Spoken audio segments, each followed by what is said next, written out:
Dasara first నుంచి సెంటిమెంటేనండి. అంతకుముందు stores కూడా చాలా చేసాం. ఫ్యాక్టరీ ఓపెన్ చేసింది కూడా దసరాకి 3-4 ఇయర్స్ బ్యాక్ కొత్త ఫ్యాక్టరీ. లాస్ట్ ఇయర్ దసరాకి హైదరాబాద్ నేను జర్నీ స్టార్ట్ చేసింది కూడా దసరాతోనే. మాదాపూర్ ఓపెన్ చేసాం. అండ్ ఈ ఇయర్ దసరాకి మనం హిమాయత్ నగర్ ఓపెన్ చేద్దామని చాలా గట్టిగా అనుకొని చేస్తున్నాం. 20 డేస్లో మేము వర్క్ చేసాం. ఇప్పటికీ 90% అయింది వర్క్. బట్ లాంచ్ మాత్రం ఆ సెంటిమెంట్తో చేయాలని చేస్తూ ఉన్నాం. పెద్ద ప్లేస్ చేయాలని ఫస్ట్ నుంచి ఐడియా. మాకు ఎక్కడ ఎటువంటి ఏరియాలో పెడితే మాకు ఎంటైర్ ఆ క్రౌడ్ ఉంటుంది, ఆ పుల్లింగ్ యాక్టివిటీ ఉంటుందనే ఆలోచనతో మేము అనుకున్నాం. యాక్చువల్గా నేను బేగంపేటకి ముందే హిమాయత్ నగర్ ఓపెన్ చేయాల్సింది. ఇంటీరియర్గా కూడా విత్ మంచి ప్రీమియం స్టోర్. ఇప్పుడు మా దగ్గర ఉన్న ఆల్మోస్ట్ 4 స్టోర్స్తో కలిపితే కూడా ఇది ఇంటీరియర్ కాన్సెప్ట్ ఎక్కువ, ఫర్నిచర్ కెపాసిటీ ఎక్కువ. ఈ నియర్ బై ఏరియాస్లో Muslim community and Marwari community family సెగ్మెంట్స్ని ఎక్కువ టార్గెట్ చేసి మేము చేసాం. మీరు సీటింగ్ చూస్తే కూడా ఎక్కువ 7 సీటింగ్ 8 సీటింగ్ టేబుల్స్ లాంటివి కూడా సోఫా సెట్స్ అన్ని చేసాం. అంటే it's an get together for families లాగా, ఐస్ క్రీమ్ డెస్టినేషన్ లాగా ఉండాలని. దట్ ప్లేస్ కూడా మనకి నీలోఫర్ పక్కన దొరికింది.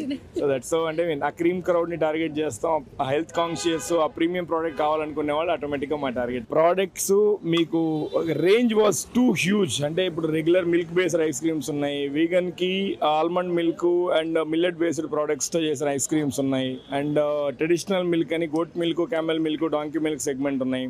అసలు మిల్లెట్ సెగ్మెంట్, ఈ వీగన్ సెగ్మెంట్లో కూడా నాకు ఇంకా ప్యూరెస్ట్ ఫామ్ కావాలంటే సార్బేస్ ఉన్నాయి, which is water based.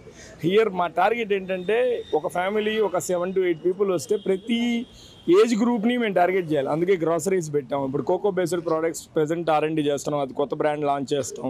It should be destination. Ice cream అనగానే ఓన్లీ నేను ఐస్ క్రీమ్ తినగలితేనే వెళ్తాను, నాకు స్వీట్ టూత్ ఉంటేనే వెళ్తానని కాకుండా అన్ని రెగ్యులర్ క్రౌడ్ కాకుండా అందరి క్రౌడ్ని మేము టార్గెట్ చేసే విధంగా మా ప్రోడక్ట్ని అలానే డిజైన్ చేసాం డే 1 నుంచి. సో ఇది పెద్ద స్టోర్ కాబట్టి ఇంకొద్దిగా ఎక్కువ పాసిబిలిటీ మాకు కూడా ఏం లేదు. వెరీ మచ్ క్లియర్ అండి. మాకేంటంటే మా point only ice cream selling కాదు. నేను అదే ప్రోడక్ట్ రోడ్డు మీద తీసుకొచ్చి పెడితే ఆ ఎక్స్పీరియన్స్ ఇవ్వలేను నేను. ఆ ఎక్స్పీరియన్స్ అన్నప్పుడు రియల్ ఎక్స్పీరియన్స్ వాళ్ళకి అందించాలి. ఇప్పుడు మీకు నేను బేగంపేట పెద్ద స్టోర్ అది, అక్కడ కూడా నేను కిడ్స్ ప్లే ఏరియా పెట్టాను. ఇక్కడ కూడా కిడ్స్ ప్లే ఏరియా కొంత పెద్ద స్టోర్ ఉందని చెప్పి చేశాను. ఇది ఏంటంటే ఇప్పుడు మీకు బయట మార్కెట్లో కిడ్స్ ప్లే ఏరియాకి హవర్లీ 300-400 ఛార్జ్ చేసే పాయింట్స్ ఉన్నాయి. అది మేము కాంప్లిమెంటరీగా ఇస్తున్నాం. అంటే అది ఏదో మేము కాంప్లిమెంటరీ మేమేదో ఇస్తున్నాం అని కాదు. It's an respect towards the customer, giving back to the so called customer. That's our thought process. Very much simple అండి. మమ్మల్ని లాస్ట్ 1 year నుంచి ఆ 4 స్టోర్స్తో ఆదరించారు. ఇప్పుడు 5th స్టోర్ ఓపెన్ చేస్తున్నాం. కమింగ్ 6 monthsలో ఇంకొక 7 outlets హైదరాబాద్లో ఓపెన్ చేస్తున్నాం. Target is 12 outlets for Hyderabad. అలానే ఆదరిస్తారని కోరుకుంటున్నాను. మేము పెద్ద రిస్క్ చేసి కొద్ది పెద్ద స్టోర్ ప్లాన్ చేస్తున్నాం. బట్ ఇక్కడ పొటెన్షియాలిటీ ఉందన్న టార్గెట్లో ముందుకు వెళ్తున్నాం. Kindly do support. Finally happy Dasara. Me Himayat Nagar near by ఎవరైనా ఉంటే kindly please visit our store. Thank you.